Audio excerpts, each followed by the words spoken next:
بهترین سرآغاز بی نام تو نام کی کنم باز ای یادتون مونس روانم جز نام تو نیست بر زبانم بنمای رخ که خلقی بال شوند و حیران بگشای لب که فریاد از مرد و زن برایم نظامی و حافظ شیرازی. ایام که مرا بسته صدام کنی گویی که بارو در شب پیغام کنی گر من بروم تو با که آرام کنی هم نام من ای دوست که را نام کنی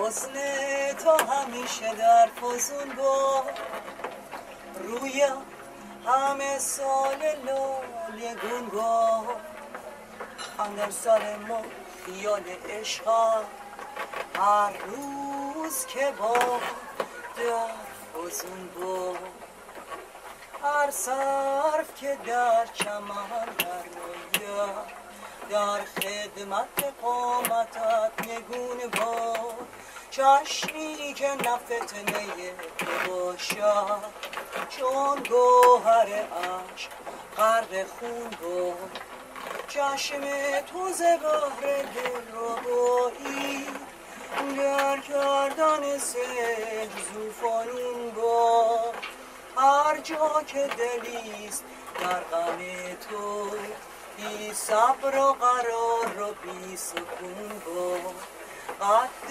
همه دل بران عالم پیش الف قدت چنون با هر دل که ز عشق توست خالی از حلقه وصل تو برون با لعل تو که هست جان حافظ دور از لب مردمان دونه با دور از لب مردمان دونه با دور از لب مردمان دونه با حافظ شیرازی.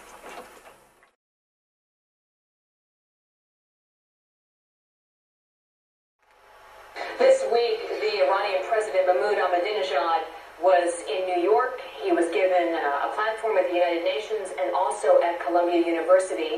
And today he made more inflammatory remarks on his return to Tehran. Joining us now is the exiled prince of Iran, Reza Pahlavi. The Iranian president said today that the United States was to blame for 9/11 and also that 9/11 was overblown in many respects, in his opinion, like the Holocaust. What's your reaction? You know, apart from being appalled, it's a sad reflection of the fact that this is someone who is simply out of touch of the reality of our days. It's a pre-modern way of behavior and thinking. What else could one say? But to be totally shocked by this kind of statements, whether it's about the Holocaust or 9/11 or so many other issues, it is really extremely shocking. He was given these platforms this week at the United Nations and specifically Columbia University, and there was a lot of controversy surrounding his visit. What was the reaction in Iran? I think it's important for a lot of people on the outside to realize that I don't think that his comments are really targeted for purposes of influencing Iranians at home. I think this is more to inflame even more radical Islamists in the Muslim world, because that's really what he's counting on at the end of the day. So he is trying to stir the pot, if you will, and in some respects he may have used the United States to that end. whatever would work in their strategy. But I think the world is beginning to realize even more how detached this regime and its representatives are from the true aspiration of an Iranian nation. And I'm glad to see that in most remarks that distinction is becoming more and more obvious as the days goes by. One of the central issues this week was Iran's nuclear program. The Iranian president claimed once again this week that it is just for peaceful purposes, it's only for energy. Do you accept that explanation, or do you believe it is in fact for a nuclear weapon? Well, I think the inalienable right of the Iranian people has been violated as a result of the behavior of a regime that has been from the very beginning non-transparent, has been from the very beginning in violation of a variety of international norms and regulations, has in fact brought upon the kind of suspicion and mistrust which otherwise would not have been a problem. And this is another consequence of this regime hurting the main interest of our nation. And so do you think that the program is for a weapon? Well, if the transparency from the very beginning was there, I don't think the world would have any doubts. But the problem is that how could you possibly trust this regime that talks about Armageddon in some ways and has had leaders throughout the last few years, one way or the other, insinuating the fact that they might even use such kind of weaponry. The intent to me is clear that the regime would need this nuclear arsenal in order to protect itself even furthermore in terms of guaranteeing some kind of how could I say, a sort of deterrence in their view to institutionalize themselves in the region. That's why they need it. Make themselves more powerful. On this program, we've spoken to a number of former American hostages who were held for 444 days back in 1979. And some of them do believe that the Iranian president, Mahmoud Ahmadinejad, was in fact one of the student captors. What is your belief?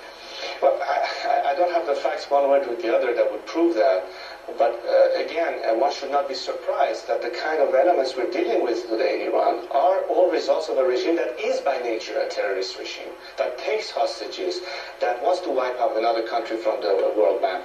Again, it is time for the focus to go on what is really the culprit here. And again, isolating Ahmadinejad in all this would be just focusing on the man as opposed to the whole system that produces these kind of attitudes and this kind of behaviors. Our problem fundamentally is with this regime. And I think the only way that the world and Iranians will benefit is for such kind of a regime to disappear, and hopefully we can replace it with a democratic system that would be transparent, that could be accountable, that would respect its citizens' rights and their human rights. And in that sense will benefit not only us as Iranians, but the whole world. Mr. Pahlavi, the exiled prince of Iran, thank you for being our guest. Thank you for having me.